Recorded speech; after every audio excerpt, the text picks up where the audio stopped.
Welcome to a commentary on the Yoga Sutras based on your true self, based on the discovery of what you fundamentally are. And this sutra that I want to talk about today is 215, and it is a very instrumental sutra because it holds a commonality, not just for your life, but for many deeper spiritual traditions around the world. It actually talks about suffering and the fundamental truth that suffering is inherent in life. And it marks such an important point in sutras also, but also in someone's life. Because this understanding that everything that happens in your life, all the fleeting objects, all the experiences you can have, good and bad ones, that there is an inherent suffering to life. And it isn't just in the Yoga Sutra that this point is made. It's also the first of the noble truths that the Buddha talked about. And Patanjali talks very nicely. Who is aware of that truth are the Vivekina, those that have learned to discriminate. So either you have had tremendous experiences in your life that led you to this understanding that whatever you hoped you would find lasting happiness in wasn't the case, or that you actually want to come out of suffering. But Vivekina also denotes someone who actually already has glimpsed their freedom. That means that they have glimpsed the dimension of pure awareness. They have glimpsed what is not entangled. So that's the Vivekina, the people who are starting to actually know the discrimination between consciousness and all appearances, everything that appears. And this discrimination can be first mental. For many people I see online in these non-dual, that listen to non-dual talks, there's a lot of mental understanding of this discrimination between consciousness and matter, between your true self and your false self, the small self and the big self, or the true nature and the ephemeral world. And so all of them point you to it, but it has to come alive for you. You actually have to know this freedom, and knowing not as a thought, knowing by, for example, starting to witness, not just witnessing the stories of your mind, what many people of us do every day. Like, I'm thinking this about this situation, and I want to tell this person this, and this is what I should do next. But stepping yourself further back and seeing even your own person, everything actually, everything that arises, your whole thought costumes, your whole behaviorisms, your whole world, your circumstances, everything, starting to take time to witness. And what is this witnessing doing? First of all, it offers you some detachment to this movie that is happening. You're not as much in it. And second of all, you also start to see, wow, there's a dimension of myself. There is actually something, a deeper essence that is really unentangled. And this deeper essence that is unentangled, your actual freedom, your natural state, your true self, whatever you want to call it, you cannot understand mentally. You literally. That's why in yoga, in the first sutta, he talks about yoga being an anushasanam. It comes that word comes from anubhavashasanam. It means a discipline or a teaching that has to be experienced, that has to come alive in your own immediate experience. And that's often I feel the problem when I watch some questions around non-duality, it always comes from a mental conception. I have a mental conception what is the true self and what isn't the true self. And if it just stays on that level, then obviously there's a real problem because your personal construct cannot come from that space.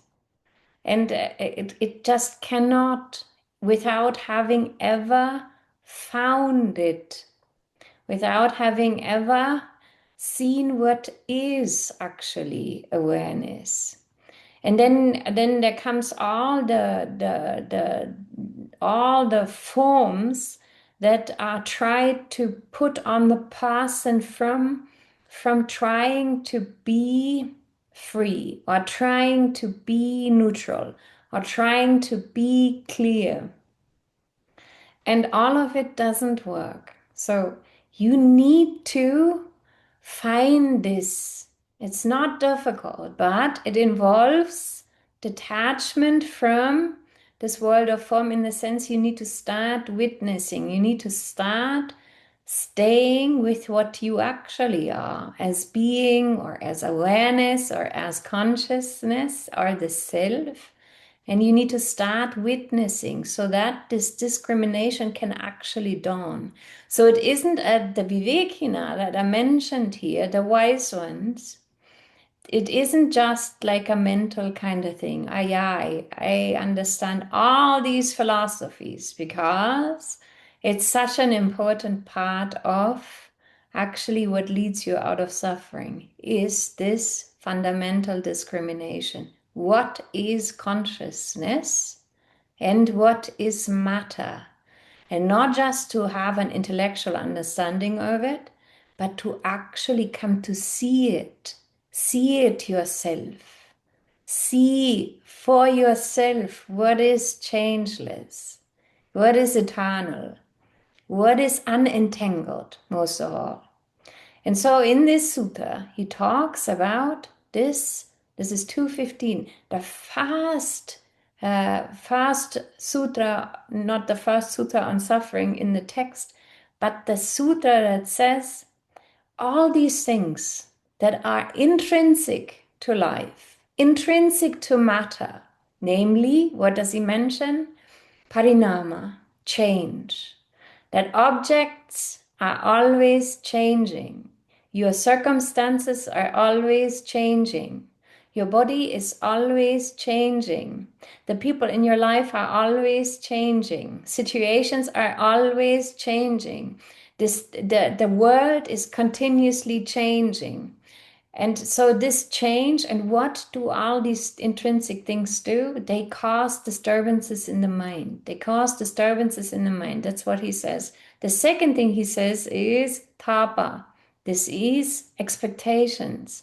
Your expectations and regrets. I'm thinking about my past because that's all I know. All I know is my traumatic past.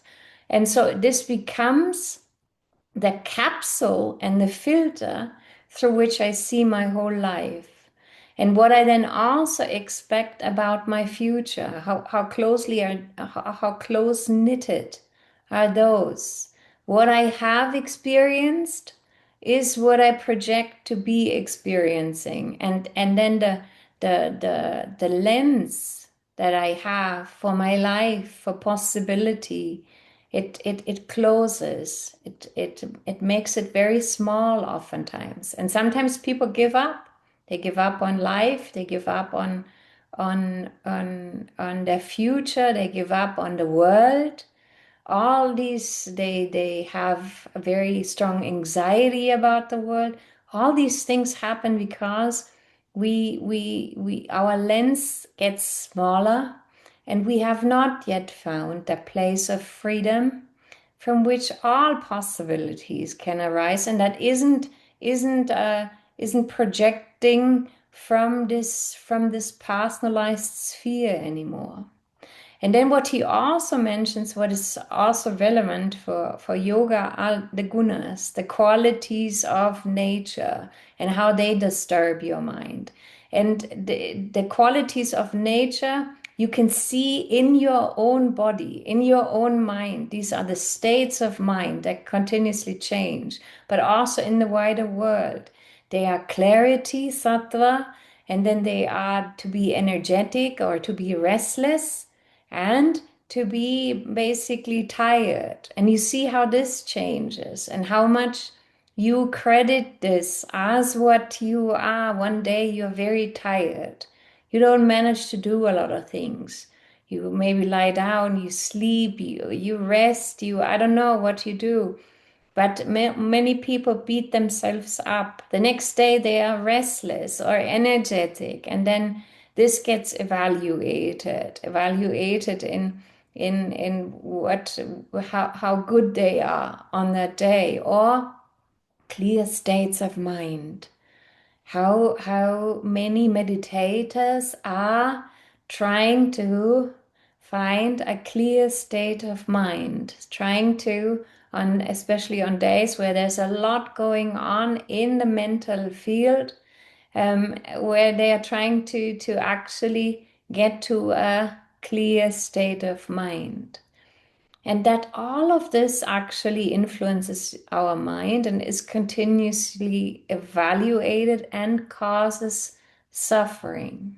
So this fundamental truth, which is expounded upon in the Yogasutra as this foundational understanding that we have to have, and that at some point also comes from this discrimination, from being a Vivekina, being a wise one. Become a wise one, be a wise one, know the difference in your own experience between what is awareness and what is this phenomenal plane. Start to actually find the distance to whatever appears, and see how that changes, and how you then actually can observe the changes and the suffering that arises in the mind.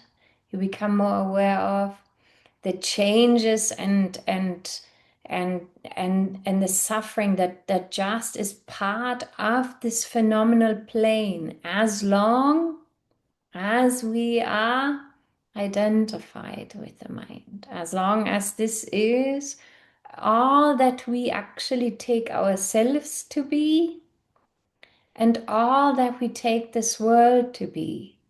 Because we have to be very careful, especially in these days, I feel. And it's so funny because I think it has been now for centuries. It's always the same kind of complaint, where in no matter which scriptures you take from what period, but it's always that this world is a horrible place and volatile and whatever it is. We have to see how the changes, what they generate in our mind, the belief structures they generate in our mind, and to come also to this very, like the Vivekina, the ones that discriminate, he calls the wise ones. They are the wise ones because they have all come to the same conclusion, namely that happiness is lasting. Happiness is not found in this ephemeral world, as long as you identify with this and as long as you chase this and as long as you take it so serious as if it is literally more than the movie than it is. And then then life and death depends on getting that job or not, getting that relationship or not, getting that purity of mind and meditation or not, getting that certificate as this or that or not, having this or that or not. And to come to this point of seeing, not not that you negate life, not that there isn't relative happiness that comes out of many beautiful things, but to know this, to know the lasting happiness isn't found there. This is such an important sutra because you have to know this to actually start looking for happiness somewhere else, to start knowing, okay, this is not it for lasting happiness. And and also he already says Viveina. Yeah, start discriminating. Not, and again, watch this because I see this too much, not just intellectually. Make it as it is said in the Yoga Sutra, and I'm sure the other philosophies will concur to that. Make it an anushasanam, something that comes experientially alive in your own knowing, in your own experience. Know what is pure awareness. Start witnessing from a place of spacious awareness and start seeing how everything comes alive in you, but comes and goes. Can do that with everything. Start witnessing your emotions, for example, if you're very angry or if you're very sad. Detach from being in it. Start witnessing it. Start witnessing sensations. Start witnessing how you evaluate the world or your mind, or you discredit yourself so many times because of these gunas or because of whatever it is. And it isn't that you need to change what is happening. So what is happening isn't changed. Your judgments, your negativity, your whatever you perceive or feel doesn't need to be changed. Instead, you find that space that can watch it all without being entangled in it. It's very different. It's very different from continuously trying to ameliorate what is happening. You find the freedom that's inherent in you, the awareness that's inherent in you, and you start watching it from that place. And so one very beautiful sutta for knowing why am I suffering? And within this phenomenal plane to also know suffering exists. It is undeniable part of the mind, what the mind actually, the reaction, the response of the mind to phenomenal stimuli. That this is there. So also to come to this deep wisdom. There is suffering that's inherent, and especially inherent due to the changing nature of what we perceive, of all what is perceivable, of this world, situations, relationships, all of it, to have that deep, deep maturation actually, and to see this for yourself. So thanks for listening, and I hope that this was relevant for you right now. Namaste.